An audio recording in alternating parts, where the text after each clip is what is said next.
December 31st. I was working till like 10 o'clock at night, but I didn't get it.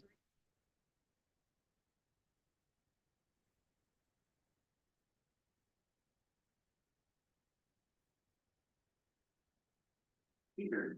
Peter. Hey. Long time no see. I know. Don't mind this. I don't mind this. Right, being there. You all set? All set, ready when you are. We will call to order the January 16th Planning Commission meeting for the town of Hideout. First order of business is roll call. Peter. Here. Joel. Here. Rachel. Here. Glynis. Here. Donna is excused. Chase. Back in the next item. The approval of the meeting minutes from December 16th. Does anybody have any changes that they would like to see made to the minutes as they stand now? Nope. I move that we approve the minutes from the December 16th, 2024 Planning Commission meeting. Does anybody want to second? I'll second it. Thank you, Joel. And we'll take a vote. Peter, Yes. Joel, Yes. Rachel, Yes. Glynis, Yes. and Tony's again. Okay, that being said, we'll move on to the agenda item. Presentation and discussion of a concept plan for the Elkhorn Springs development on what is now known as the Saltzman property. Thomas, I believe you've had some discussions with Nate and Eric. Paul, I mean, I'm sorry. And do you want to start off? Sure, I'll walk you guys through this, and it looks like, just so you all know, Nate, Eric, his attorney, and Paul, his engineer, are all on Zoom, so they're all here. So as you guys know, we've had a few iterations of Elkhorn Springs kind of come back and forth. At this meeting, what we'd really like to do is really finalize any input from the Planning Commission relative to site design, conceptual design, or engineering. We have Gordon, the town engineer, also on this call, and he'll have some input as well that might, tweak the site plan a little bit. But really, this meeting is about getting through all of your inputs regarding what you do or don't like about the concept, the layout. The hope would be that we get through all of this tonight, and then we'll come back at the next meeting with the MDA. So again, this is for, you can scroll. Arlisha, are you controlling this? I forget who is.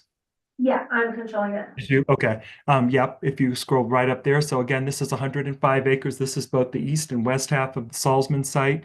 It's currently zoned mountain, which is 1 unit per acre.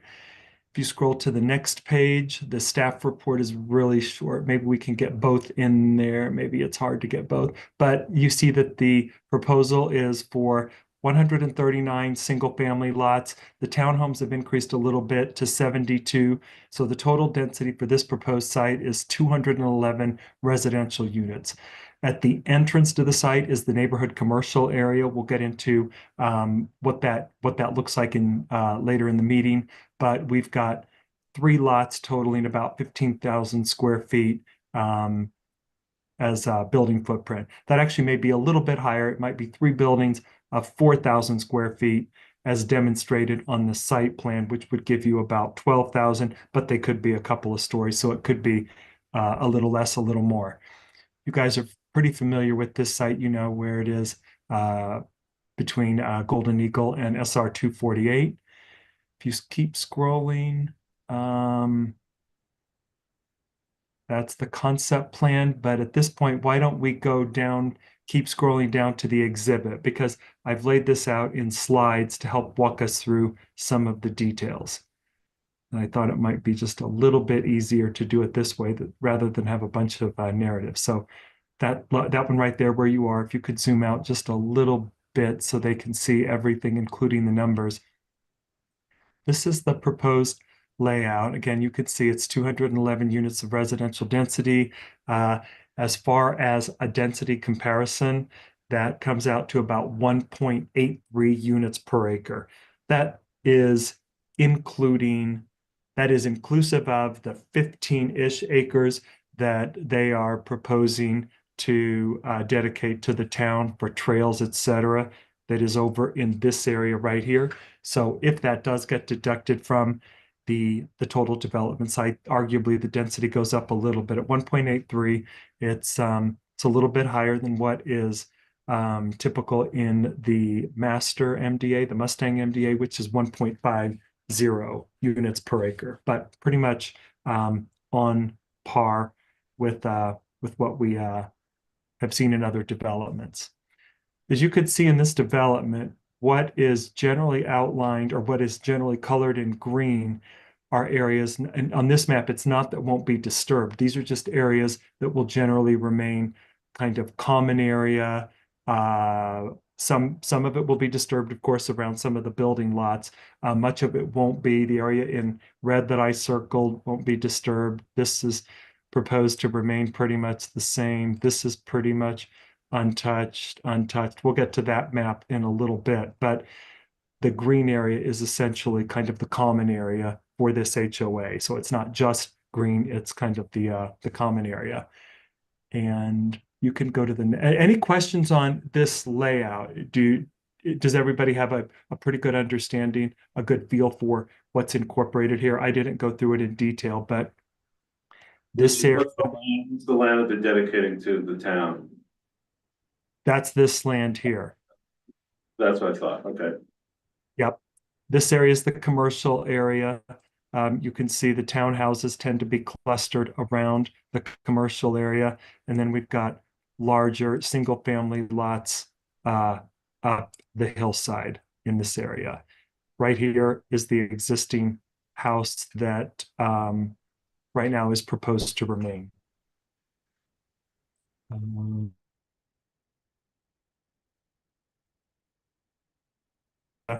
Alicia, Say you know was what?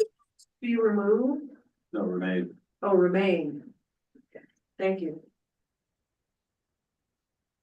Alicia, I can't undo my annotation. Can you hear me? Oh, yeah, I wonder why I can't. that's Hang on. good. Must be the new printer. Yeah, I'm sure it's even on that. You guys knew. Hang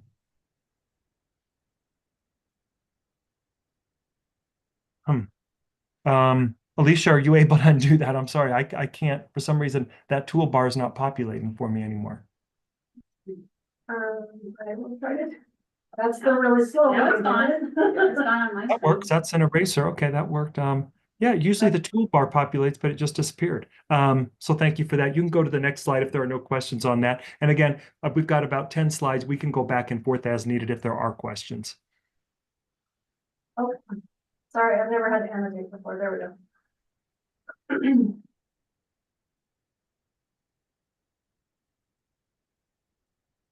All right, so here is the commercial area. If you look at this area right here is the proposed commercial area, and that is about an acre with 3 commercial buildings located on it. This is the indoor pickleball court, and this is the clubhouse community center location. A question for the planning commission. I've had some discussions with almost all of you over the course of the past month or so, and in the past week or so, especially. There's been some discussion with regard to housing typology, and this proposal is primarily single-family units and townhouse units. Is the Planning Commission comfortable with the townhouse units? As you know, we'll be discussing the general plan after this tonight. The general plan has 2 goals relative to housing. One of them is about preservation of neighborhood character, but the applicable goal, I think, is a mix of housing typologies. And so some of you have had some thoughts and input with regard to a different kind of typology, maybe single-story living, single-story flats, as people want to downsize and move into space that is more easily accessible to age in place. That's been discussed.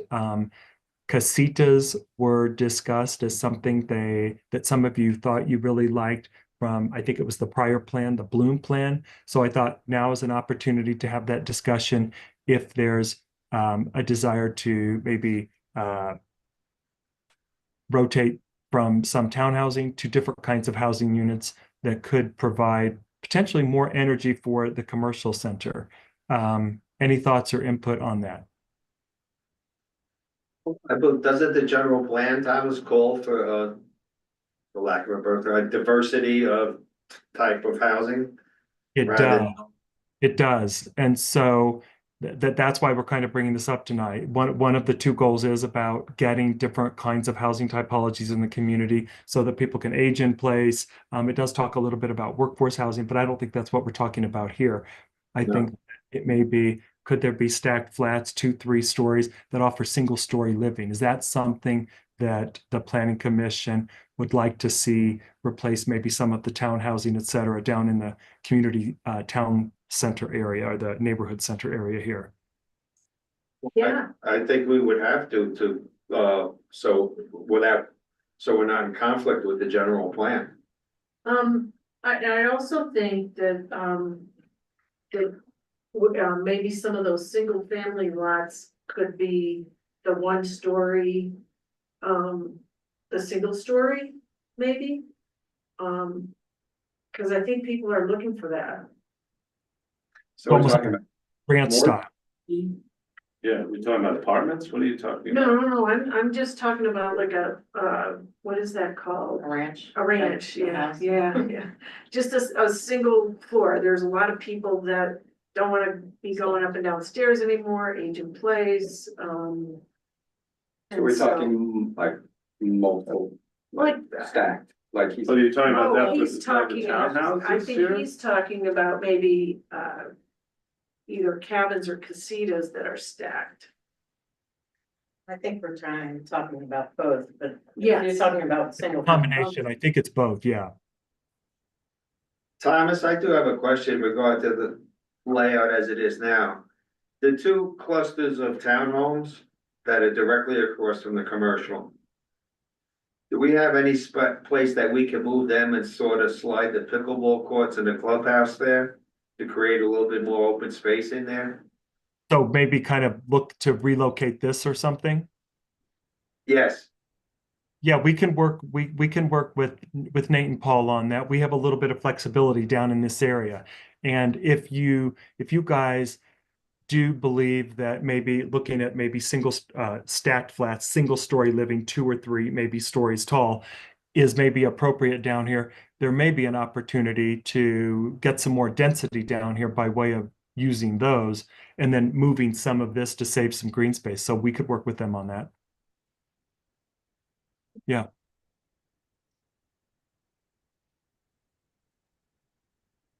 I don't know if this is the right timing to talk about it, but I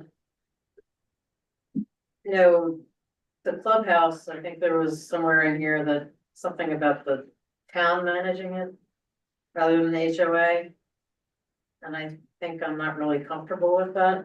I don't know how everybody else feels, but the only issue with that is if the HOA manages it, they can limit it to the people in the community, not the town. yeah, but the question is, we also would have to pay to maintain it if we're managing it. And the question is, do we really wanna Are you worried about cost? be worried about that? You worried about cost or what? Yeah. Because it's just an the risk- amenity for the well, whole community then. Yeah, We so manage I mean, the question is that an amenity that the whole community would Well, actually you could use? you could also use the clubhouse to generate income by holding events in there. So one question is. That it's supposed to have a swimming pool? I don't Fair enough. believe so. It doesn't look that big. Okay, cause I thought we had talked about that. Originally, So we the original concept did call for it, but then that was taken out. Because we had said if it does go to the town, the insurance cost would be enormous, so. So if it's a clubhouse without a pool, Yes. that's fine, yeah.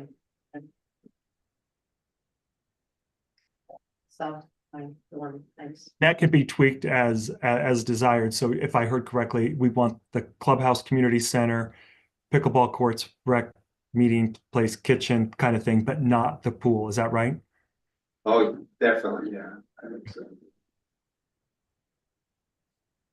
And one of the questions that we asked Nate, and I know Nate's on. Nate, you may have an answer for this, and if not, that's fine now. But we did ask to get a rough estimate of what an operating budget would be for a community center, so that you all would have a better understanding of what the implications are of accepting that.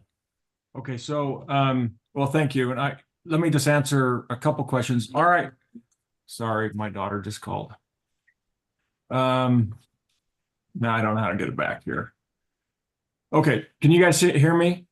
Yes. Yeah, Okay, Eric Davenport's gonna talk to the cost, because, he's with Homes, and he's our attorney on this, and he has some of those answers. I'll say. Yeah, thank you. And let me express my appreciation to the Planning Commission for allowing us to meet with you and answer your questions and to present these materials to you. As it relates to the town center, I guess, our community center, excuse me, I used to live in Concord Heights and now I live in Highland, but just for the last year. But in Concord Heights, they built a nice little community center. I know it also includes the police offices for the police department, but they as I understand it, and I don't is this by word of mouth? I didn't realize I need to prepare something more formal. I'm happy to do so and submit it to Thomas or Polly or anyone. But I know that they have a nice big large room that people rent for weddings and for activities, family gatherings and things. And you could do, have someone, you have it structured that, people give you a deposit to rent it, and then they have a rental fee or a use fee, whatever you want to call it. And then you return the deposit once they're done. It probably you'd want to include in the use fee, things to cover your expenses and any, but you can do this so there wouldn't be a lot of cost. You'd want to probably have a situation where after an event, you have a contract with a cleaning service to come in and clean it and stuff. But I think it'd be a wonderful place to have weddings or gatherings and get-togethers. And yeah, I think someone mentioned a kitchen, and I think you'd want a kitchen and area, or very least wet bar area, but for that. And you'd probably want to buy some tables and chairs and things and have design it so it has a storage area for those things. But there's a number of communities that have that type of facility, and there's no pool like up at the Cottonwood Heights one. There's no pool, and you're only going to use it a couple months of the year. But with the exposure and the cost and liability, I'm with you guys. I think it's better not to have the pool. So I know that's a non-issue now, but so I think you could cover all your expenses. I haven't done some type of a deep dive. We do manage different communities as far as HOAs and things, and hire management companies to manage it. And you could probably hire a management company to even manage it at a very, very low cost. But yeah, so I think it'd be really a nice little amenity. And as it relates to the pickleball courts, I mean, I know Concord Heights rents out pickleball courts and has reservations, as I understand it. And so you could have an electronic reservation system, and I think you could do a lot of this for minimal cost. I don't know that you need to. I guess you could, if you wanted to, have that community center staffed, but it seems to me as though you could have it more of a part-time thing. Someone goes open it for an event, and then maybe they're there during the event or something, and then close it up after the event. But if you wanted to have someone there, office, maybe you could have a management company just have one room office and there to help manage it. But anyway, those are some of my thoughts. I don't have any actual numbers. It's going to depend on size and things like that and what you want to do with it. If you're going to be having it open all day, every day for multiple things, for people to do, multiple activities, the cost of that is just going to vary based upon what you decide to do with it. Yeah, I I mean, can I just say on top of that, our idea was, get rid of the pool because that would require a lifeguard, which would cost, money for either the HOA. And then, that would probably, if they're going to just pay for it, that it just created a lot of problems. I mean, our idea of the community center is to have big open rooms, a kitchen, and you could either rent it out on a party basis or wedding, have weddings, parties, birthday parties, family parties, and you rent it out, and then obviously they'd have to pay the cleaner, and so you just have a lock system that when you rent it, you get that code for that night. And I just see someone maybe in the office just being able to manage it pretty easily. So I see it as a minimal cost. I mean, we can get some numbers for you at the next meeting. This was just I talked about this at 3:30 today, and so I brought this up to them, and it's really hard to say. Pickleball courts, same thing. I mean, you just have a lock system. You have you have a code, you reserve it, or you can just leave it open, just have it open. Just the community has the code. And you just hope, you hope they would take care of it. There's not a bunch of teenagers running around and things like that. So I don't know that there's going to be a lot of damage, but so that was idea. I think it could be very minimal if you take out the pool, which it sounds like that's the idea at this point. I will say I love the idea of moving those 2 fourplexes. I would, and I don't know if you guys are open to this, but I would propose moving the pickleball courts over to the 15 acres where we have the parking over there, somewhere in that area, and having this clubhouse with a lot of green open space. So you can go to your clubhouse. We could put in, horseshoes. We could put in, I forget that other game they play. It's on TV every once in a while, but what's it called?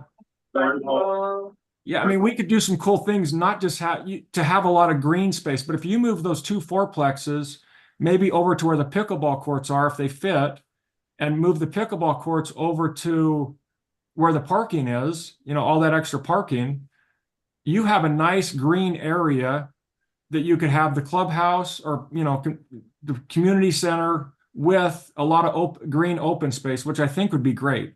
That's just my thought. I don't know how you guys feel about it, but that's just a thought that I think would be really nice. Which fourplexes are you talking about? The ones right across from the commercial.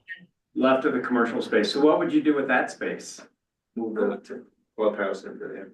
You put the clubhouse? I would leave the clubhouse where it's at, or maybe shift it a little bit, but leave that just as green space, a big park. So when people go shopping, you have a little sandwich shop. You walk across the park and you eat there. It's just a place to hang out. But And would that be community space? Yes. Would that be space you would, no, community. So this is my idea, and I don't know how you guys feel, but we're just having a discussion, right? But my idea is to deed you guys the ground for the commercial, and to deed you guys the clubhouse and this ground for the park. We would build it. We would get it to how you guys wanted it, but yeah, exactly. And then you guys would maintain it with, hopefully funds that come in from the rental and things like that. But we would build it. so you're saying to the left of the commercial space, you would take those? No. Well, across the street from the commercial. Right. Oh, right there, yeah. Right, but I'm going, those you would. Those are moved. Yeah. Those would move. Yeah. I'm So- saying move those to where the pickleball courts are, okay? And Okay. then move the pickleball courts to the parking in that 15-acre piece, and leave that where it says clubhouses as green open space. It'll help the commercial, and it definitely helps the community center. maybe what we could do, Nate, is we could get myself and Gordon to work with you. There are some challenges with the area over near the dog park in terms of slopes. There are some feasibility challenges right now. So we want to be careful of that because that's also a wildlife corridor. The existing parking lot and dog park that are kind of illustrated on the plan are probably going to have to move upslope as we work with UDOT on their wildlife corridor. Okay. So Just a thought. I don't know of all the, I think we can look at tweaking this and finding Okay. maybe a little bit more open space to make it a little bit more desirable in terms of Yeah. kind of placemaking. okay. Did you say that you're gonna deed the commercial space to the town? That's our proposal, is we would deed the commercial space to the town. They can do with it whatever they want. And if you guys, obviously, if you guys wanted the community center, we would deed the community center and the area around the community center. Nate, would you build out the commercial space? No, it's like I talked to Thomas. If we're going to build it out, I'm going to have to take a loan out, and so I would just hold on to it and own it. I'm not, yeah, no, you caught me confused. So- Own it and deed it over to the town. No. The ground. Are you proposing that the town become a landlord? No, I'm proposing the town owns, and a lot of communities own acreage. I'm proposing the town own that acreage. They can do with it whatever they want. So are you saying you would build the clubhouse though, or not? Yes. Oh yeah, the clubhouse is a definite. So what So do did you have any square footage of that? Let me turn my sound up. Say that again. Do you have any idea of the square footage of the clubhouse? I think it's about 3,000 square feet. Okay. One of the things I think about the clubhouse, be nice if it had a view. And if it's gonna be looking right at the commercial, that doesn't really give you a view. Well, isn't that upslope? I don't know, what is the I don't know. slope there? How much slope is there? Thomas or Paul Watson, do you know that? Let me look that up. So the floor of the clubhouse is basically the same floor elevation as that left commercial building. So they will compete a little bit the way we've got it right now. But it may be about getting green space around it. Maybe that would be the benefit. Yeah. But if you were to pull it uphill, up into those townhome areas and get it up on that next road up, like we're proposing, and access down and green around it, you could get up into that. I mean, your contours are coming up that hill. So Yeah. if we basically replace it where that fourplex is, then you start to get it above, and then we could make it walkable and communicate down to the area. I think it's kind of a collection of everybody's conversations. Yeah, if you did that, then you just added 40 feet to the elevation. So that definitely goes over the top of the commercial now. Or what about swapping the clubhouse with that double unit to the left of the commercial space? So we have a little more commercial space than the clubhouse right next to the commercial space. I'm just throwing that out there. No, I think that's good. The one thing I don't like about that, you're right on the highway, little noisy. But and you don't have as much greenery if we move those two fourplexes, which I don't know if we can, but we're just here to talk. So if you want to see a drawing, we can give you a drawing of that. I think we could probably come up with a couple of concepts of this kind of blown up area that start to give some options. Okay. Yeah. But these are some great ideas, so thank you.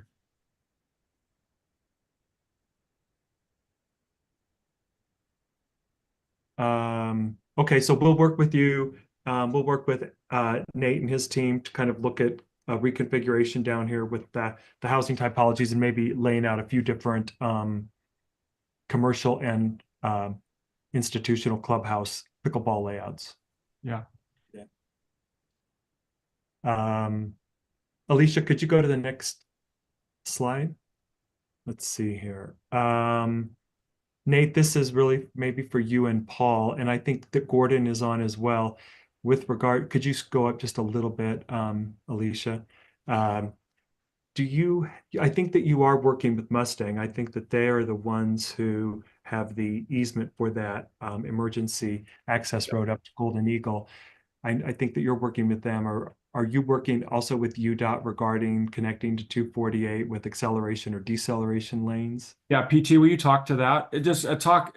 I'll talk about the Salt. Just so you know, the Salzmans are working with Bob Martino's attorney, so they've asked me not to get involved in this at this time in those negotiations. So the Salzman's attorney is working with Bob Martino's attorney, and that's pretty much all I know. And then PT's had several Homes and PT have had several meetings with UDOT. So PT, if you'll talk to that, that'd be great.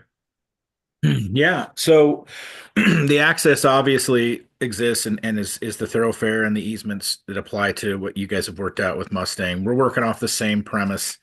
And then Nate's got the dimension of that working through Salzman and Mustang. As far as the conversations with UDOT, obviously, it's a right in, right out. Paul is designing the A cells and D cells. We've had multiple conversations with UDOT as far as availability and have what that looks like. I'm pretty sure Paul has all of the functionality of how we're designing that, and we'll be putting that together and proposing that as we kind of move this plan through. Obviously, we're going through these concept portions too, but at the same time, simultaneously, we're already working with UDOT and what that looks like. And I can show you the A cell, D cell lanes now if you want, but it's pretty much what you would guess. Okay, no, we just, I think that the planning commission had a question in the past regarding, I think there will be a traffic signal here and acceleration, deceleration lanes. I think it's really. No traffic. So the traffic signal goes to the Golden Eagle, and that's already widened, and I think that's part of your town's plan. This one's a right in, right out only. Yeah. So just to the east, what is that, about a quarter mile to where the main access is? That would be the light that UDOT's looking to do. Yep, kind of there, Thomas. Yeah. Yeah. Gordon, any input here? Do you have any questions on that, Gordon, or the planning commissioners? Well, I don't have any questions because I don't have, I have limited information. So we have to remember this was a concept plan. And so I've given some comments based on the concept plan. It has a lot of feasibility issues and there's a lot of work to be done.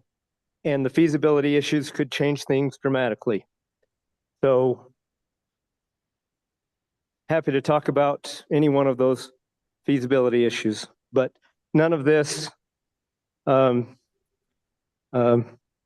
with the highway is shown on any of the concepts.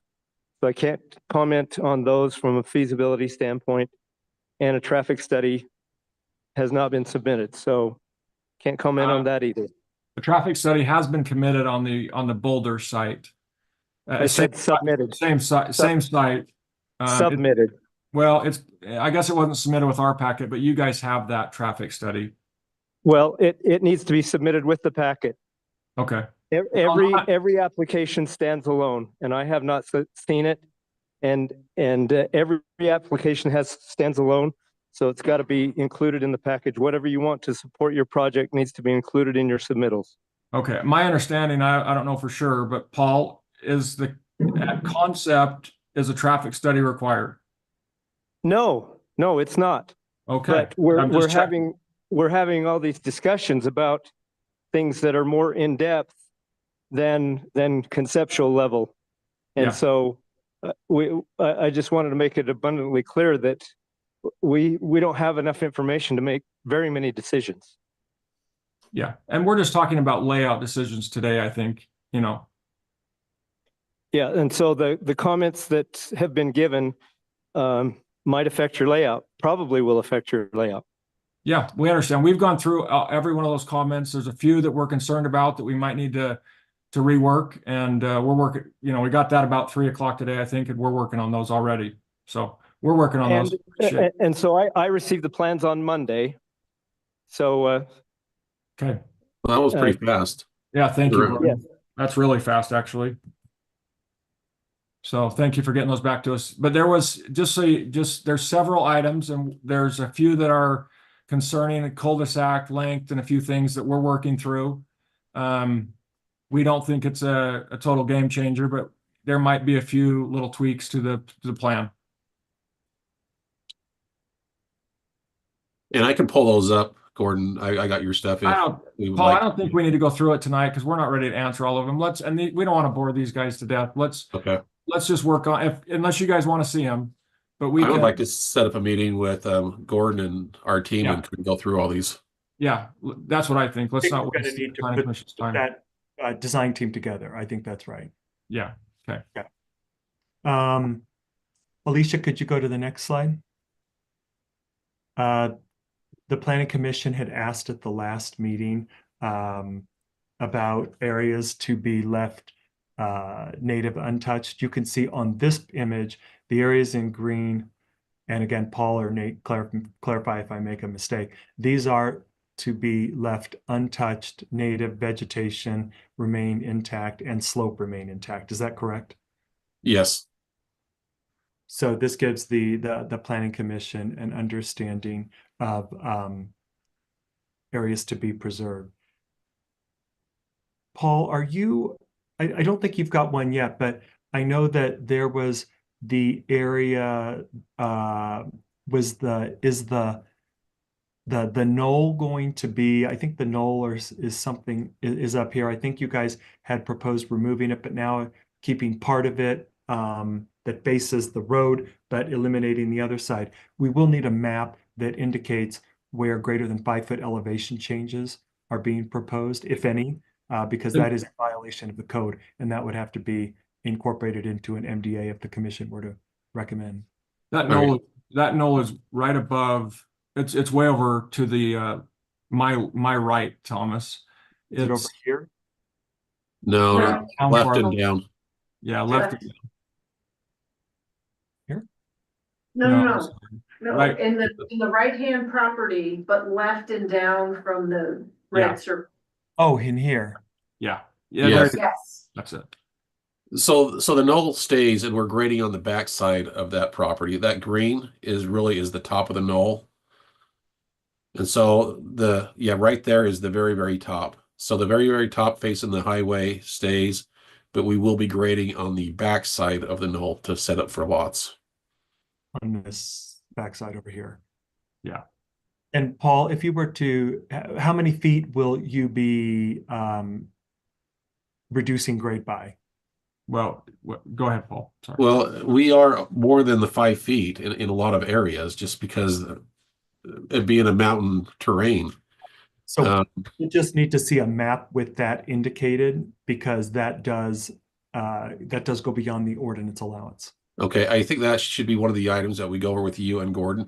I did email a map out a few days ago that has cut and fills, but there are a bunch that are over the 5 feet. Just like I said, just because there's so much slope and building roads in mountains.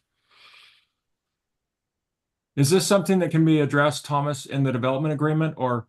We can address this in the development agreement, but I think that when you and Gordon and I and Paul or whoever meet, I think that we should kind of look at this in detail, just so that we have a solid understanding of the percent of land that might be disturbed to that degree. For sure. Commissioners understand. And commissioners, I don't know if you have any questions on this, but I know it was a question that was brought up at the last meeting. I mean, it's a good comment because before we were talking about single-story residential, and right now, basically every building on here is an upper story walkout or a basement walkout. Because by me doing that, it eliminates 10 feet of wall right off the bat right then. And so as of right now, everything is an upper story or a lower story walkout. Same reason because of the grades. And Paul, we have very minimal walls, isn't that correct? At least last time I talked to you, for this size of project, I thought there were very minimal walls. We don't have a whole lot of walls, but we will have to have them designed, obviously. Anything over 4 feet, I mean, we have to have the geotech involved, which we were planning on doing anyway. And we will have you guys a wall design. I think we have it, but that concept, let us get with Gordon and Thomas, and then we could present at the next meeting.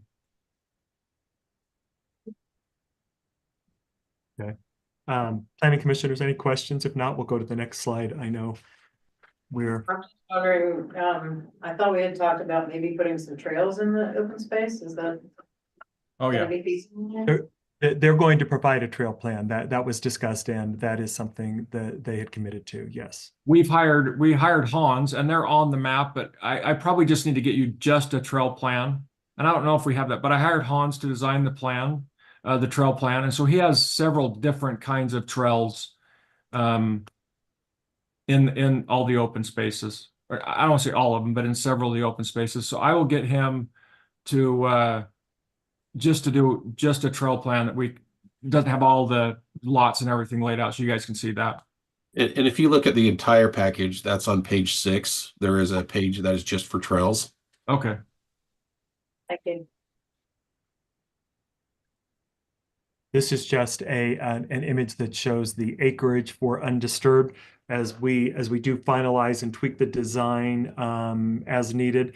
What we do want to make sure is that the project, I'm sure that it will, but it requires, I think it's 25 or 30%. It depends on the zoning designation, which we haven't finalized, but 25 or 30% open space. This project will meet it. I just want to make sure that as we carve out the legal description for the property that would be dedicated to the town, that you still end up meeting that 25, 30% requirement. But we'll go through that collectively as a design team. Well, I mean, to be honest, we're still hoping, we hope we meet it, but we're hoping we can count that as open space. But we can do that. If you need to count it, we can incorporate that into the MDA if the planning commission and council agree to that. But I just want to make sure that we get that number clarified. Okay. Yeah. Because you easily meet it right now with the dedication, the land to be dedicated. Okay. Planning commission, if you have any questions, certainly stop me. Otherwise, I know that time is precious. Okay. So Nate, this is an area that we're coordinating with UDOT on, and that is this area over here is the very steep slopes, as you well know, right? This area is an area that is the primary wildlife corridor for this this region, for the town, I should say. And so we're going to have to keep this open. I don't think it's going to have any impact on the lots, but the dog park, can you see my red? That's probably not the right color to use, but you could see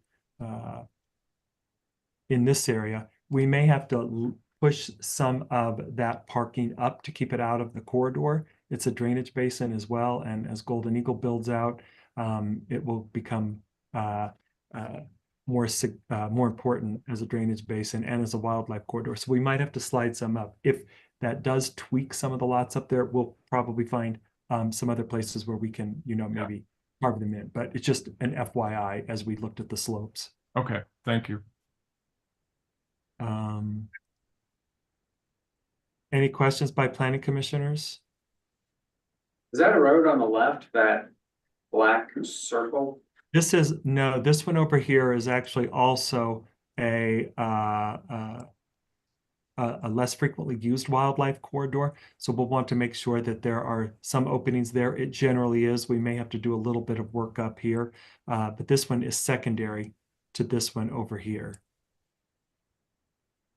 But these are the two wildlife corridors that were identified in the UDOT study that they're finalizing right now, and we want to make sure that we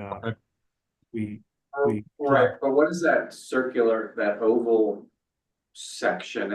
I mean, it looks like there's a road coming off Road 2. This is a kind of a Well, that's an access to a detention pond. and this is a detention pond right here. We may have to slide that up a little bit.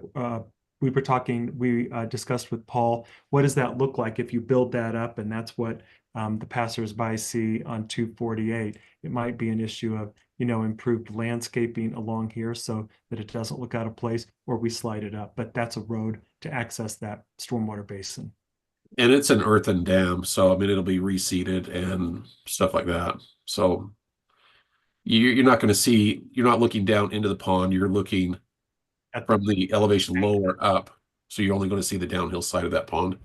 Right, so it may be adding additional landscaping, et cetera, so it doesn't look. Yeah. And let's talk about that, because I would imagine we're all about that landscaping there, so that'd be great. You could go to the next slide, Alicia, unless the commissioners have any questions. Gordon, did you have any, while we were on that slope analysis, did you have any input there? I know you noted that there are some feasibility concerns. Is there anything specifically you wanted to say? I think we lose you at 7. Oh no, maybe we lost him. Or maybe he's switching to his phone. If he comes back in, I'll bring him back in. This is the proposed phasing plan that was submitted. As you could see, phase 1 is right along the entry road as you go in. Phase 2, phase 3, phase 4. That is, of course, the eastern half of the site. And then we move into phase 5, 6, 7, and 8 up the hill.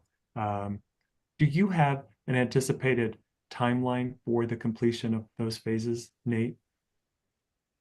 No, No. we want to. If We you had will we will start probably within 30 days of getting approval from the town. And that's, you see our phase 1, that road has to be finished all the way to Bob Martino's property. So that's why we have that as phase 1. I would bet you phase 1 and phase 2 go in basically the same time, so we can have some single family and some townhomes. So it'll be very close, but it just matters when we get approved. Okay. If it's this year project or next year, I'm hoping it's this year. And do you if you had to, I guess, guesstimate, is this a 10-year project to do all 8 phases? Is it more? Is it less? I mean, gosh, cells have not really slowed down for us. PT, what do you have an answer to that? If you anticipate that, I mean, Nate, at a very general rate of, if we have the diversity in the products, that helps us move through it a little bit. I would say that we could do 2 to 3 a month pretty easy. You're looking at about a stock. If you take all 211, you're looking at about probably a 5 to 6 year project overall. Of course, market always dictates it, but we'll go as fast as we can sell. But 1 year for develop, 1 year to get it developed at the start. So I mean, 7 or 8 years. So Tom, I don't think you're far off, but I think we would want to decel below 10 years, and obviously we'd want to expedite as quick as we can. That's why we're going for a full concept instead of just phase 1. Meaning, originally we had the 2 parcels, right? Nate put these 2 together, and we had 1 through 4 was what we were originally doing. Now we've added the other. So I think it's probably around that timeline. Okay. Looking at this, one thing I think we do, and I'm kind of speaking out of line, PT, but I like the idea, is we come in and build the main road. Phase 2, you see our phase 2. Maybe we put that the parcel A where all the trails are as part of phase 2. We're dedicating that to you guys, but we're still building the trails, my understanding. And so we would do that, as part of phase 2. So you have all the trail system in place, basically. I don't know how the commissioners feel about that, but that's something I think we would want to do. It's an amenity for the community and our development. I don't think it's a big deal, Nate. I think it's like you said, it could border up to phase 4's line and really create and open that drainage and include it into phase 1, or like you said, if we are able to do phase 1 and 2 at the same time, depending on how we go through it. Yeah. So let's just talk about that, Thomas and Gordon. And if you want us to make that the yellow, the parcel A as yellow, so we build the trails, that'd be fine. At the same time, we do phase 2. Okay, so yeah, we'll probably tweak this map. Commissioners, any questions on this, or you want us to just go ahead and continue working with Nate and his team? No, Thomas, let's keep going forward because we only have about 15 more minutes at most for this before we have to hit the general plan. Got it. Okay, let's go to the next slide, Alicia. The next slide is the proposed zoning map. As you can see down at the bottom, we've kind of got the zoning designations listed down there. we may be able to, we've got some R20 here, which, gets up near 20 units per acre. And here for the townhouses, we may be able to get that down into the R6 because for townhouses in the R6, 4,000 for attached units. I think each one of those, Paul, I think if I'm correct, around 2,200-ish as a footprint. So we might be able to get that down to R6. But in this area here, we'll probably, of course, need to keep the neighborhood mixed use, but we're trying to keep the density allocations as low as we can, as in line with what's proposed. But we'll probably be tweaking based on the information heard tonight in these areas. You can go to the next slide. Actually, go to the next slide before we keep going. Let's see. So here are some planning policy issues that we want to make sure we touch base with tonight. And then there's only one more slide, which is a discussion of community impacts and mitigation. So, question for the Planning Commission, this proposal is requesting allowing nightly rentals for 100% of the units, which would essentially create a resort community on this side of the highway. It wouldn't be as, kind of like a primary hideout community. This would be a resort community. Is the Planning Commission comfortable with that? Any input is helpful. Why is that a decision that's been made tonight? It doesn't have to be made. Okay. I'd vote to table it. Not enough information to make a decision.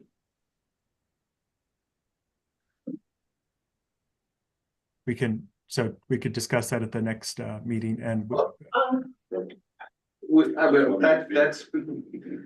Thomas, that's Peter's opinion. There's 4 other people there. Right. I don't have a problem with the nightly rentals myself. Sort of starting at a higher level, I would actually prefer that, so this is our last remaining undeveloped property in Hideout. I would love to see Nate put his resources toward the annexation and kind of drop this. With that said, this is the best plan we've seen for this property. So I think with a few tweaks, the different housing types, etc., I think it could be okay. Hey, this is going to be beautiful. But I think if we open it up to 100% nightly rentals, I think with the density increase, because right now it's 1 unit per acre, but because of the topography, you're probably only going to get from 70 to 80 units. We increase it from 70 or 80 units to 211. Well, 211 is the proposed. Is the proposed, right? Yes. Like, we need to get something out of it. I mean, we are getting 15 acres, isn't it? 15 acres. Right. So, anyway, that's, Well, my son just got home from his mission. He's open to, you guys could have him. He's already annoying us like crazy. He knows everything. But no, so let me just kind of, and maybe you'll get into it because I know we're late on time, but not only are you getting the 15 acres, and I'll admit, it's not the best 15 acres. If you guys aren't going to work the ground and let us bring over a lot of fill and everything, and you want to leave it as open, it's not the best 15 acres, obviously, but it's still 15 acres. We're giving you guys the commercial property, which is worth, I don't know how much it's worth. I don't even want to put a number, but it's a lot. It's worth a lot of money. We're giving you guys the pickleball courts for the community. We're giving you the community center. We've agreed to spend to pay for the design and design and topo of the trail system, which is roughly $5 to $700,000 of rough numbers that we've got from a couple guys. So when you say we need to get some, I mean, that's a lot, and these are upfront costs basically of the community that, you see our phase one, all this stuff is coming in phase two, and phase one is just building a road that's going to cost us several $1,000,000. And so, I feel like we're giving a lot here, but I'm not saying we're giving too much. I'm just saying we're not getting anything. I don't think that's quite a fair statement, because I feel like, I'm gonna jump ahead to the next slide. Will you give us a sign on the south side, the south entrance to the town main? That's number one. Number two, if this is gonna be, as Thomas, I think Thomas, you worded it, a resort community.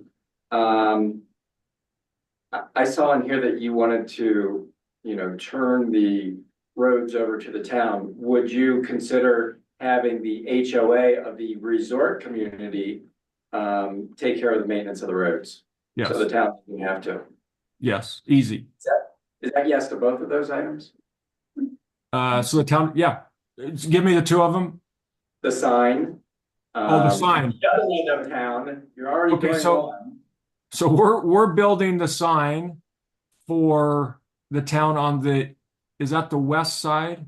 The north, you are doing the north side. I believe that's already agreed on. That's agreed on, no question. And we've also, You're doing the south side. so the Okay, south well- side, do you know Yes. PT? They're putting me on the Yeah, spot. that's the one we looked at today. That was, as we're looking and had our meeting today on we call it the northwest entrance, and this one would be the southeast. I think it's the sign that you guys are looking to place right before Golden Eagle's entry. Is that am I mistaken? Is that correct? Yes. Yeah. I mean, I think it's something we could talk about for sure. I mean, PT, stop. Yes, we will. there you go. If you approve us, we will do it. I Okay, always say yes to the town. so What about- just so I'm and- clear, just so And the I'm maintenance, and the Right. maintenance, and the road maintenance. Yeah, that's yes. I already said yes. Yeah. Nate, I know you're gonna dedicate the commercial land that can conceivably fit 3 buildings. I would appreciate it if you will look at, and I know you don't wanna build 3, but I would appreciate if you would look at it and maybe consider, just building one of them, so the town can get a foothold and do something while as the community grows, and we can work on the other 2 sites. This is a big ask. Let me make sure. You want us to build it and give it to the town, or you want us to just build something and we would own it? No, build it in the town, Build a commercial for the town? yeah, and one of the lots. I just said I never say no, but I gotta get with my partners. We have a meeting tomorrow at noon. No, I'm not asking for an answer now, I'm asking for you to Okay. consider it and discuss it, but when we come back next month. Okay, that's fair. That's fair. Add my 2 cents there, Tony, because I'm concerned about building something that's gonna sit unoccupied, because I see we have not our own commercial, but there's commercial down the road on 248 that's been there for a year and nobody's leasing it. And it just worries me that we don't want to build something and have it not be occupied. Well, that's what But then that's why you have him build it, have him release it out, make it his responsibility, and then it deeds to the town at a later date. The town's not gonna be in a position to be a developer of commercial real estate. first, No, but the reason, my whole idea was this, the town would probably never build this, but what the town could do. And over the next, maybe after we're done building in 6 years, those commercial pads now are worth $10 to $20 a square foot of the ground. That would generate maybe, I don't know what it is, but say $5 to $1 million to the town. It could be more. I don't know what that is, but it's just a long-term hold. You guys don't pay property taxes on it because you're a town, and you would sell to a developer when everything is built out and when it's ready. And I think it's it's $1 million worth of ground when the time is right. And I would also say this, if the, if Nate dedicates the land, and let's just presume he builds one building vertical and then he dedicates that to us, this would be for neighborhood commercial. It wouldn't be for large scale commercial. Yeah. And Obviously, you're not gonna uh, get large scale. because we're in this would be a partnership. We know that neighborhood commercial can be very, very hard to fill, but because this would have been a partnership and we have the building, we can lease the structure, we can lease the space at very low rates or no rates or 3 years, and then it goes to a percent of revenue. So we can really work with an entity to locate in there because we know we're going to, by way of coordinating with Nate, doing an upzoning, getting that property, we know that we're ultimately going to have to subsidize it. Where every community around the world who's trying to, find the 15-minute city to, find that little neighborhood commercial area that you can walk or ride your bike to, knows they have to subsidize it. So that would be a subsidy. I think what is on 248 right now is not subsidized, and therefore I think they're having a very hard time filling that space. And I'm not sure which 248 you're talking about, but is that, I think it's up near Jordanelle Parkway and 248 up near the Silver Building. Oh, yeah. This was built by Richardson Flat. Yeah, I sold the ground to those guys, and it's office. And that's all that Wasatch County would let us do. And so, office is hard right now. All right. At least when I sold it, it was office. I don't know, maybe they've changed zoning, but when I sold it, it was 5 office buildings. I think they have a little bit of mixed use up there. They but might. Again, they're at market rate rents, and that can be hard in that area right now. Yeah. Alicia, that's all I had. I know it's 7:04. We're 4 minutes over. Sorry, guys. If there's any questions for me, that's all we had, Alicia. That's it. We covered these. Thank you, Nate. Thanks, Thank Paul. you. That's it. You guys are great. We will get all these answered, and we'll get Thanks, with Gordon and Thomas Thank you. hopefully next week, and we'll present what you guys have asked us to do. You guys can look at it. But I'm hoping we get voted on next time. We're ready. We want this year to be a this year development, so we got to get the approval started. So thank you. Thanks. All right. Thanks all. Thanks. Nate. Thanks, Nate. Okay. Thank you. Paul. Bye.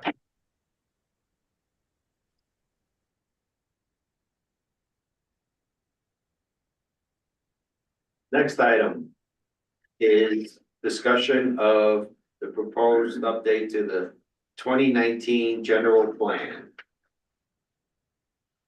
All right, so I'll kick this off, Mr. Chairman, if you want me to. This is a very casual conversation tonight. So hopefully some of you have had an opportunity to click the link at the end of the staff report and kind of review the general plan. I know it could be a little bit long, but if you haven't, please, take some time and take a look at the plan. What our intent is over the course of the next 6, 8, 10 months is to really update the plan. What I've outlined here, if Alicia, you could scroll up just a little bit, are probably some of the first steps that we think are going to be necessary as we look at the general plan update. So a demographic analysis for the town. The existing plan was done in 2019. Most of the demographic data was from 2017 as it was in preparation over the course of that year and a half. And so we need to update that. The population has increased. The boundaries of the town have increased. The number of neighborhoods, areas of roads, et cetera, have increased. So taking a new demographic analysis, looking at the community's vision, we'll discuss that one in just a second. The existing general plan doesn't have a solid land use element or a future land use map. We think that's going to be important to locate there, specifically relative to the annexation area and areas where we do want pockets of neighborhood commercial. The housing language doesn't have an element. It's just got some goals with some demographic data. We think that should be a bit more robust, and then really kind of work through some more of the details relative to the economic development element. We say elements in a general plan, they're kind of like chapters, but given the importance of, property taxes, sales tax revenue, community financial viability, we want to make sure that we spend a little bit of time there, work with the planning commission, some of the EDC members could serve as an advisory panel for input there. So we think you can go up one more, Alicia. We think some of those are probably kind of like the low hanging fruit. Some of the others that are outlined here are really updating a few of the elements, the natural environment element, the transportation and public facilities element.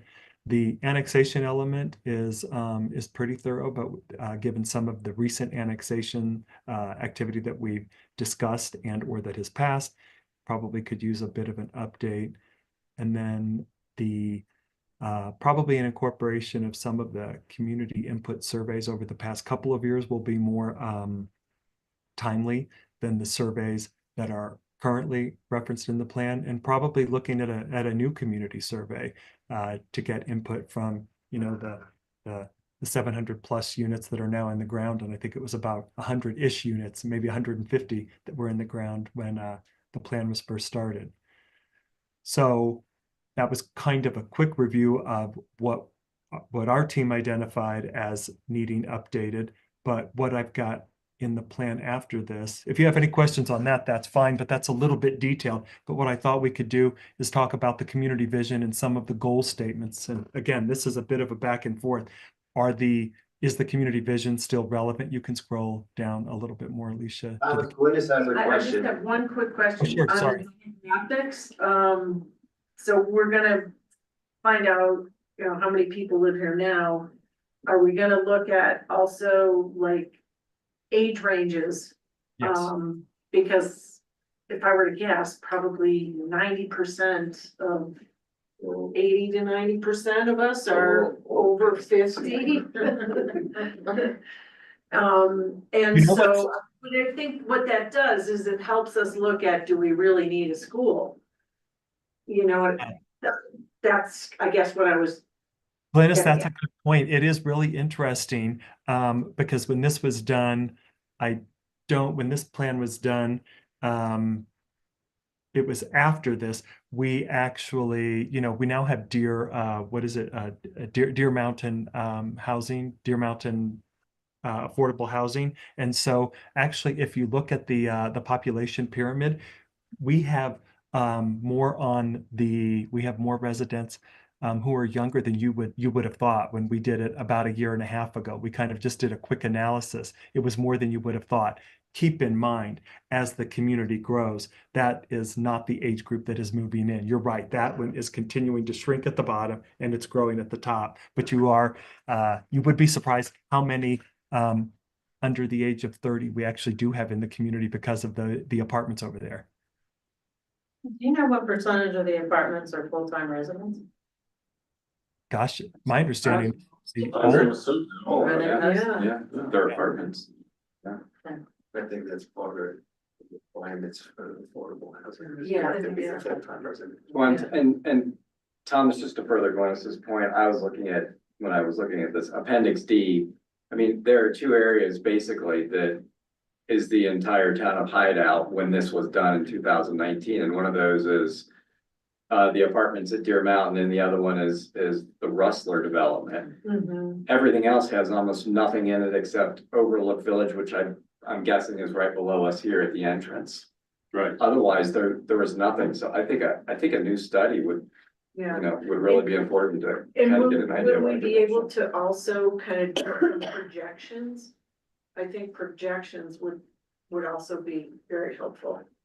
Yes, we could definitely do that. Kathleen Hopkins in the building department, she keeps an ongoing record of building permits and new door counts as they open. So we know we're at about, I think, 750 right now. But to answer your question, will we look at projections? Absolutely 100%, because even at 700 unit door count right now, we have almost 2,000 unit capacity in the master MDA, plus we've got Deer Springs claim, we've got you know, the Deer Waters, Lakeview, etc. So really we probably have, give or take, 25-ish hundred units of entitlements, and we're about 750, I think, built out. So there's a significant amount a build out yet to come. And so anticipating that population and projecting, absolutely. And, is it possible to also, like, I don't know if it is or not, or if this is getting too nitpicky, but, full-time residents versus part-time, and part-time, is it 2 weeks a year you're here, or is it, 6 months a year you're Well, here? full-time, part-time versus from tax rolls. Oh, do you? Yes. Okay, Because they'll have primary residence here, so they can do it. Why? Yeah, right. so that you'll always have that information available. okay. I don't think you'd ever get You'd an ever- answer in how much, because that's just a fluid. Yeah, right, 1 year it might be 3 months. 6 weeks. Yeah, gotcha. Yeah. Okay. Understanding the 2, we could definitely do that as Peter noted on from the tax rolls, knowing how long they've been here, a little bit more anecdotal, subjective, but Yeah, that's probably not worth following. we can definitely get the primary, secondary for What sure. were you trying to get at? What would that information? If I were a developer, I'd wanna take a look and see, like, okay, well, there's 2,000 doors here, but only 100 of them are full-time. I mean. Well, no, that's- that part I get, Now, what were you trying to get at with the idea of figuring out how much time part-timers use? Figuring out sort of what the Like commercial 2 space needs would be? Yeah. Okay. Yeah.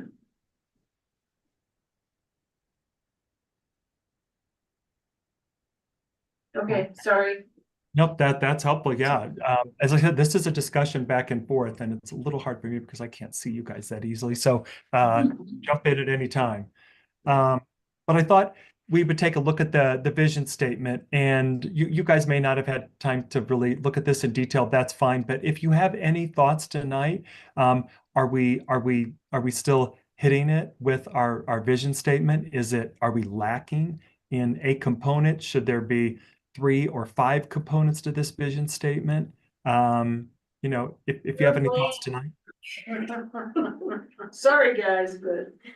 No, Is would there it, any would it be, like- Yeah, there's only one left. Move all the dirt to. would it be appropriate instead of having the vision statement, something about cultivating affordable housing? We can do that. You guys can incorporate that. We haven't, along that line, that's interesting because the state of Utah a couple of years ago disallowed inclusionary zoning as a requirement. Inclusionary zoning as a requirement in your zoning ordinance means that when a developer comes in, you can incorporate a percent of development that is for affordable or workforce housing, say pegged at 80% of area median income or 100% of area median income, et cetera. It used to be an allowed mechanism. Park City uses it, Moab uses it, Summit County uses it, a lot of the resort areas use it, and they've had it in place for decades. And so they get affordable housing that way. It's always been a big part of their general plan, their vision statement. Because they had it, their grandfather, they can continue to do it. But because we didn't have it in our ordinance prior to 2021, 2022, when they changed it, for us, we'd have to incentivize it. So we would have to look at encouraging affordable housing. It could be a small percent as part of an MDA, an upzone, maybe not unlike Nate's property. Could we have a couple of affordable units above the commercial development or something like that? But for us to promote it, yes, I would say that if you think that's a good goal, I think that's a good goal, but we haven't done that with our MDAs in the recent past. It's not been something that we have really asked for. So if we did prioritize it, we certainly want to make sure that we incentivize it. Thomas, I want to understand what you said. Would you say, can we not require as part of an MDA someone to have X percentage of affordable units? Is that what you said? Part of an MDA, if you're giving an upzone, yes, you can. But as part of if it's not part of a requested upzone, a requested rezone, no. If a developer comes in, we don't have the authority to require it as part of our zoning ordinance. If we do an MDA, Elk Point is an upzone. say that again. Elkhorn is an upzone, Yeah, Or, yes? yes. Yeah. Sorry, I was just gonna jump in and say Thomas is totally right on that. That's exactly right for the affordable housing. And yes, I mean, that's why there is a little bit more discussion of community benefits and what impacts there would be for the increased density, for example, of a rezone. So, but when you do have one, then there are certain things that we can look for. Okay. Utah doesn't look at like all of Hideout and say, 5% or 10% has to be, affordable housing? That's not how Utah does it. the state's a little bit, how shall I say this, a little oxymoronic in some ways because they've changed the land use LUDMA, the Land Use Development Management Act down in the state, and they really encourage communities at greater populations than ours, they require it, but they encourage communities to have a moderate income housing plan. But yet they took the inclusionary housing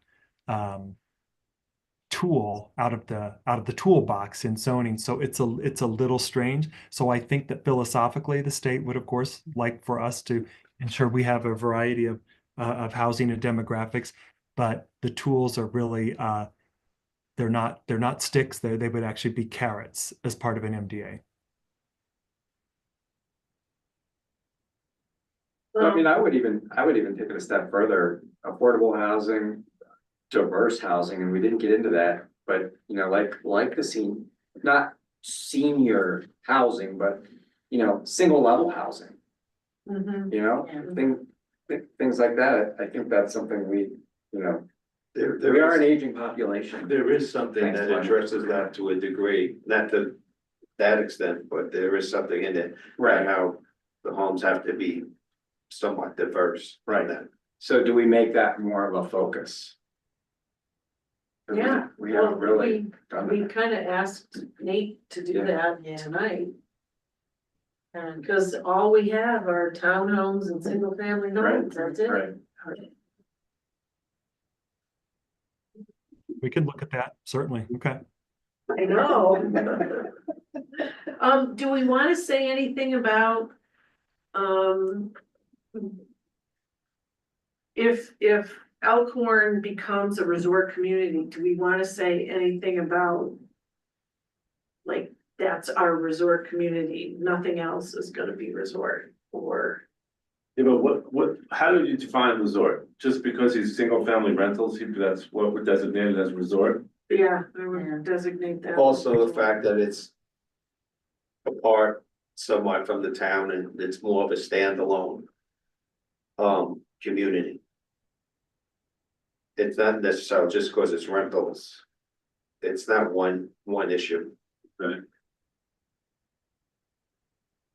I don't know, do we, I think do we want something to like, designate areas that are? I think something like that would have to be taken almost on a case by case basis, especially if you're looking at what exactly is left to develop unless Well, somebody annexes in. And then it would Yeah. have to be enough of, depending on the location of the property and what they're proposing. Mhm, mhm. We do have to keep in mind that we're also talking about the land that we annex being included in this, so. Yeah, right, that's true. But you have to also realize the MDA is already signed for that. Was that a done deal? Well, they can open it up to change it, but there is an MDA in place. And they have to make their manifestation. Yeah. There are certain requirements they have to meet within certain timeframes, right?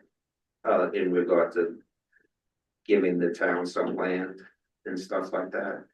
So that deal is basically done. It could always be amended by them if they want to come in and change some stuff, but there is an MDA in place for that property.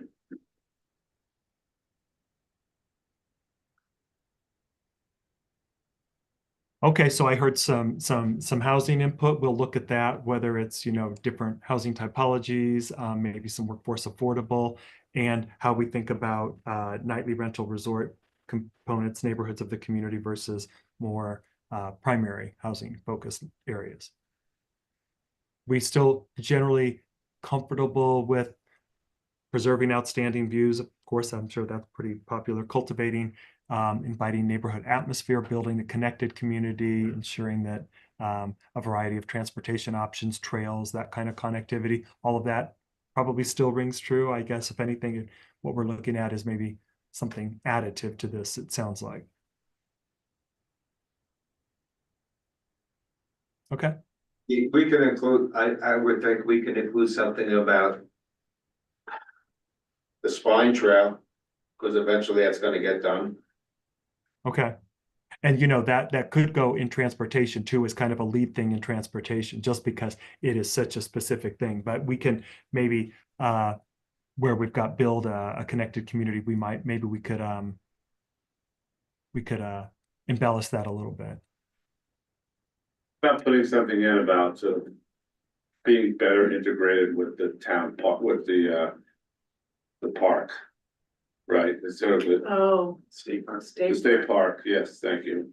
And just, it's sort of there, we're not really integrated.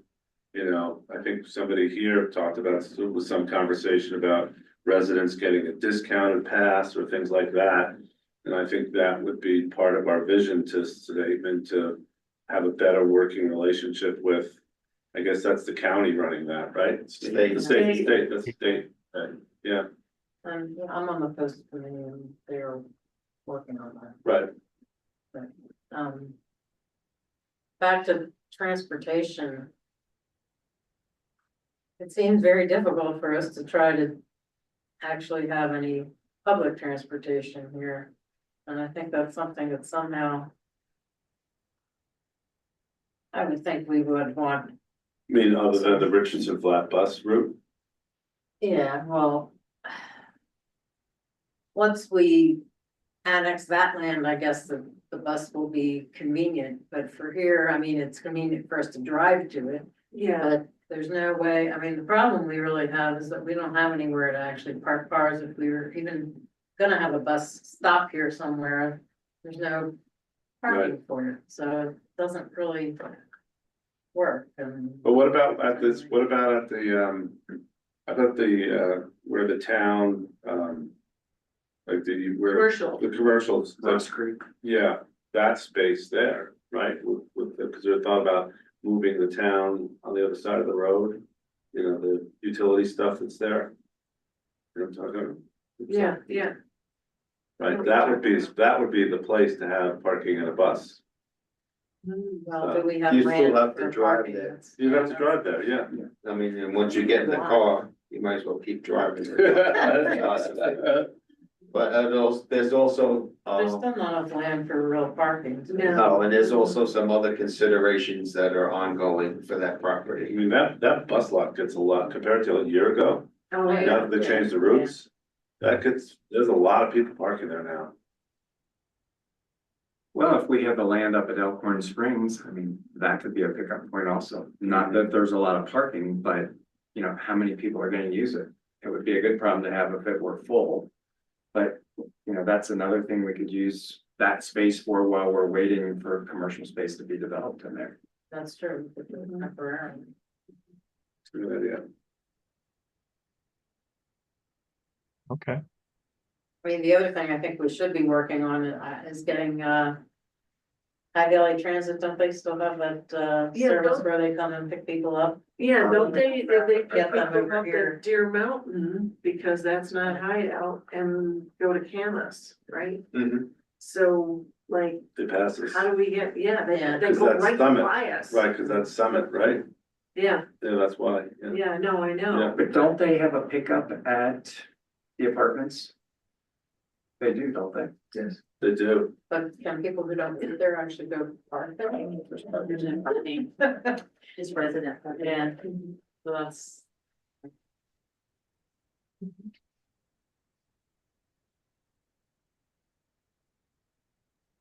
Okay. Perfect. So I've been taking some notes. So we'll look at trying to maybe add some things to our vision, add some components to the vision and kind of revise that. So that's helpful. Alicia, maybe if you could go to the next slide, if anybody had any thoughts on economic development goals. You could see here, we've got increased livability by encouraging the commercial uses to serve the residential needs. We've been pushing that for almost all of our projects, so we are adhering to that, coordinating with the local developers to enhance gathering spaces and connectivity, requiring trails, and then but commercial uses that are beneficial to the community. Do we need to add anything here? Be more specific? Personally, I think we need to bump 3 up because we are constantly talking about commercial opportunities. I think if we can place more of a focus on that, on these, I don't know if that helps anybody or not, but I feel like we spend more time talking about Yeah, we that. do talk about it a lot. I think the sad fact is that we don't have enough density to really make it work. And, you know, I don't know what the guy up at, you know, with those units is trying to do there, or what kind of rents he's trying to get, but he's trying to replicate, you know, the, access road, all that stuff there over here. So I don't know, but seems we have to prepare for it. And This is really, this is really, this is really about us actually partnering with developers, not unlike what you were talking about tonight with getting land and or maybe a portion of a vertical structure, because making commercial work almost anywhere in America is actually getting more and more challenging. But making it work as kind of a part of neighborhood centers that are growing is even more challenging. Land is one of the 3 components of the equation: land, development financing, and then actual development capacity. Really get that kind of a development built. We have a huge opportunity if we have land, because essentially we'll have to subsidize the quality of life that we want. And so I think we're trying to do that as a part of our MDAs, but this is really about getting the opportunities to the town so that we can subsidize that kind of development, because at a market rate, it won't work. So, if the annexation were to start development tomorrow, I mean, there's all the development at Sky Ridge, all the development at the hotel, everything that's going on here. Couldn't that tomorrow almost support a grocery store? I'm probably not the right person to ask. I suspect most grocery stores would say we would like a few more rooftops. It's always residential before retail, rooftops before retail, right? I suppose they probably want more. But with that being said, you've got Wasatch Springs up, you know, up across from kind of Black Rock area, right? You've got Black Rock, what's building out behind it. As you said, Sky Ridge, Hideout. It is starting to populate, and there are a lot of entitlements. So a forward-thinking grocery store, you know, in a perfect world, something like a Trader Joe's, an Immigration Market, something like that, you know, has a nice footprint, but is not too big where it would occupy the entire town center. You know, if they were forward thinking, we incentivized it enough, probably you're getting close. Yeah, and even Heights. Yeah, PC Heights, that's right, yeah. That's right. Well, if it were a Trader Joe's, people would come from Park City. Certainly, everybody wants a Trader Joe's, and we always throw that one out there. Hopefully, you know, fingers crossed that happens someday, but Well, yeah. the other thing is with the activity of the parking lot, Yeah, you get all the people that are coming off 40 and parking there, and they would afterwards stop on their way. The only thing with that is it's really only busy during ski season. 'Cause it's, I mean, I That's guess true. it's not even operating the rest of the year except for holiday. So, right now. yeah. Sure. Anyway, sorry. Okay, no, that's helpful. Okay, so we'll play a little bit with the economic goals. I like the idea of moving 3 up, and we can we'll finesse those a little bit. What about the transportation goals? You guys touched on this one a little. Do you have anything further to add? This is the next one, Alicia, down. So, what do you want? You want This me to really start? gets it. Pet peeves? Let her rip. Decrease the speed limit on 248 and, align the, entrance of, is it Deer Mountain?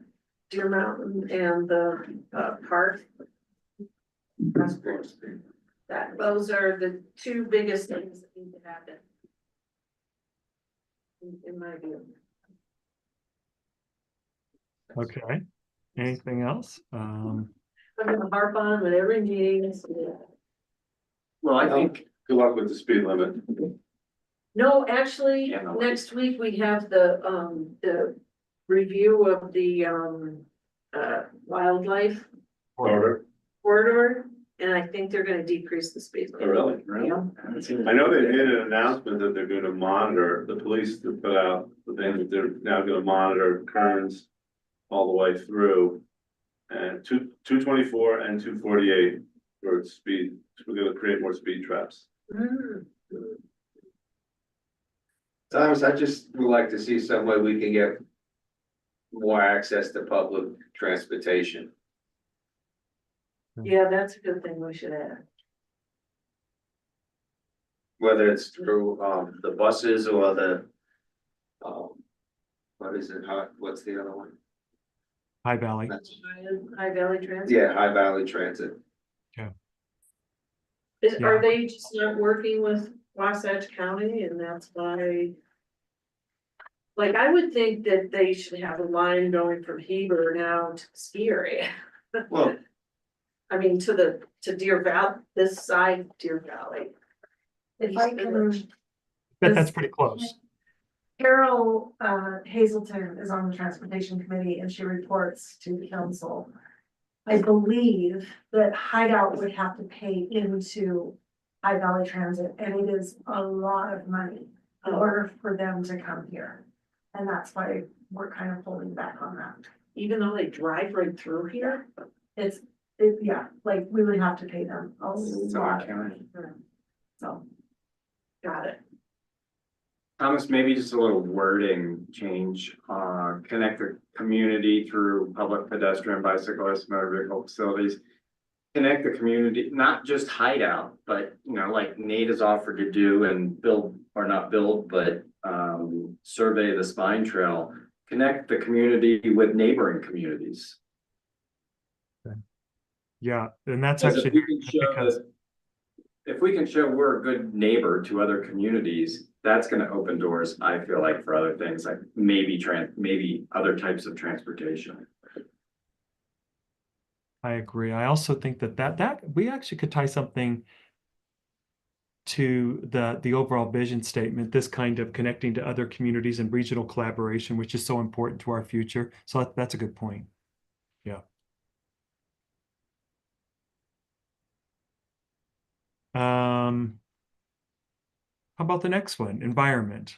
Trying to keep us on a schedule here, sorry. But if you have anything, just stop me at any time. What about the environment? That's the next one down, Alicia. Did I go too far? Hang on. Oh, sorry, I went too far. Go to public facilities. You're right, Alicia, sorry.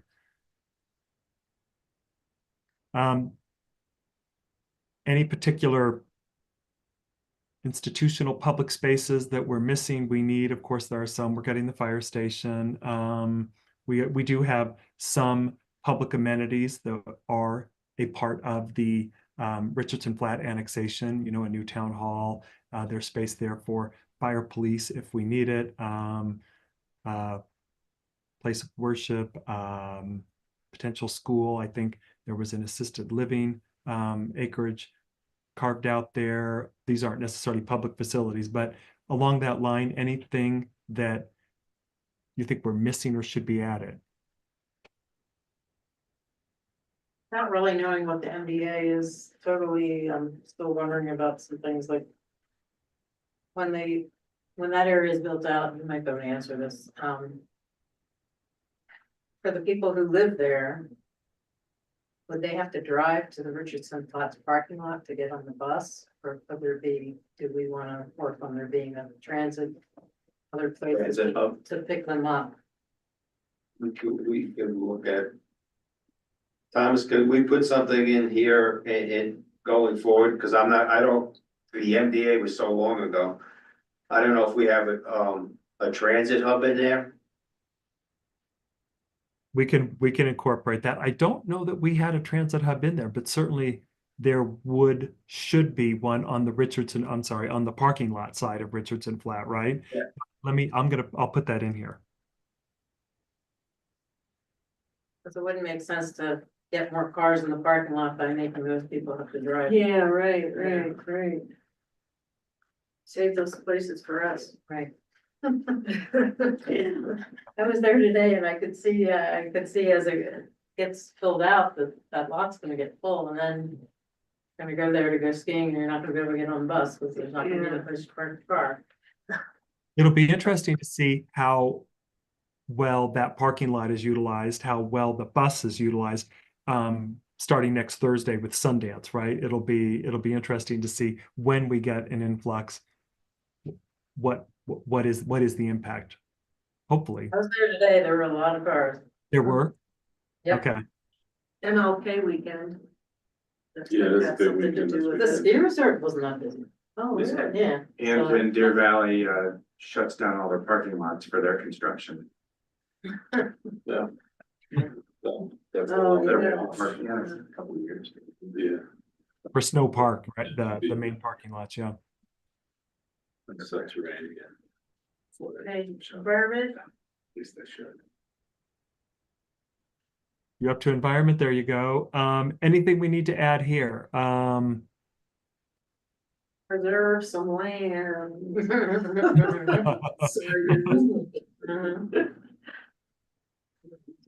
Plant trees. No,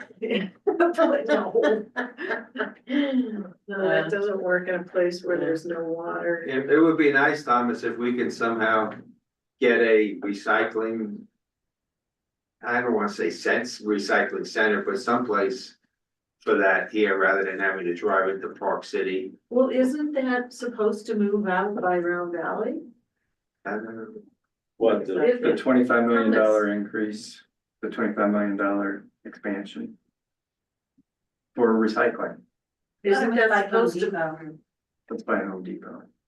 Oh, it's by Home Yeah. Depot? It's in the plan. Yeah. Oh, I thought it was moving by Round Valley.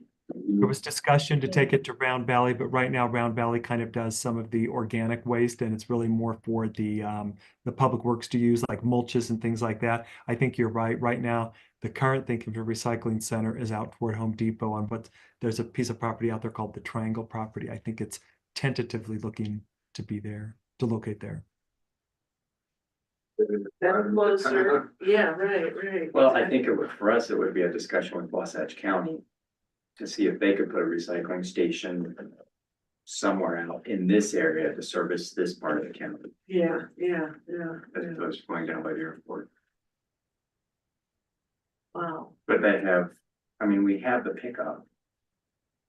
yeah, I I got fed up and quit. bring it Didn't to. show up so many times. show it to- Want to ask Nate to do anything with the recycling. No, not up there.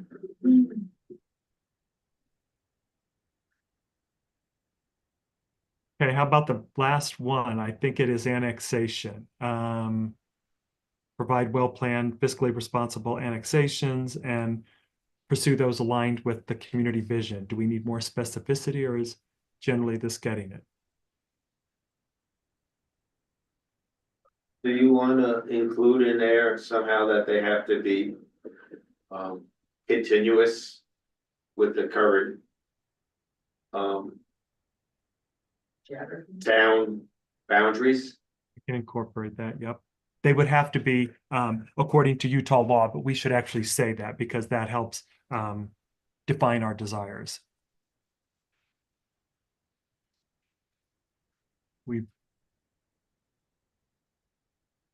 Maybe if we have fiscally responsible incorporated in there, we could expand on that a little bit. We could talk maybe a little bit about desired community amenities maybe, but this one's actually probably pretty basic, pretty good.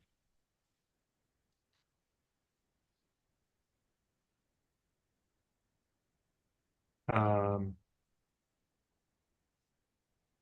making some notes. But yeah, if you guys have additional thoughts, this isn't the end. This is really just the beginning, kind of high level thinking. What we'll do is kind of start working on this, and over the course of this year, we'll bring components back to you guys, and we'll start to create a revised document, or probably, one of the things we'll want to think about is, as we revise the document, we update the document. Some parts of the document will remain, we'll amend, we'll add to it.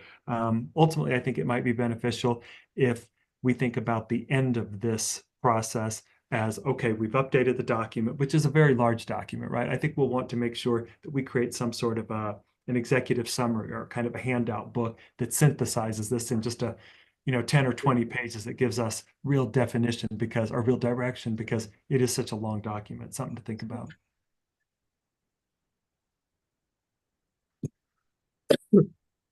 Anything else for me? I know we went through that somewhat quickly, but I know we're on for an 8 o'clock completion. So I think this was good. Good start. all right. Thanks all. That's helpful. Okay, we'll be back next month, and we'll try to touch some other areas of the plan and bring some components back. Go Ravens. Oh, Bills. Tonight. He's got a Bills hat on. Oh. So are we gonna do a new They can't survey? not like the Bills. They can't win anything. They've been trying for like 40 years. Just give us one win. That's all we ask for. Just one Super Bowl before we die. In the crowd.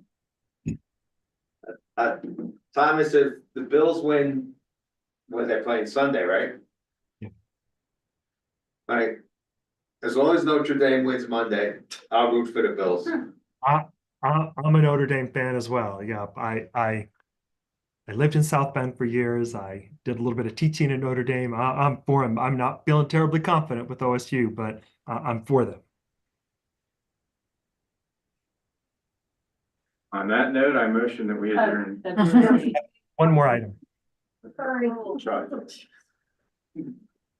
Discussion of alternate dates for the February 2025 Planning Commission meeting. When is it scheduled? Thomas has a flight and cannot make it on Thursday, The 20th. the 20th. We would like to see if we can do it on the 18th, which is the Tuesday of the same week. March. Works for me. For February. February, that's President's Week. Yeah, It is. well, but it's just a big Yeah. holiday week in town here. That doesn't really impact us. I'm in town on the 18th. That's fine. Fine. It works for all of us. Thank you. Does that work for you, Polly? Yeah, it does. Okay, perfect. You're good. Sleep that. What?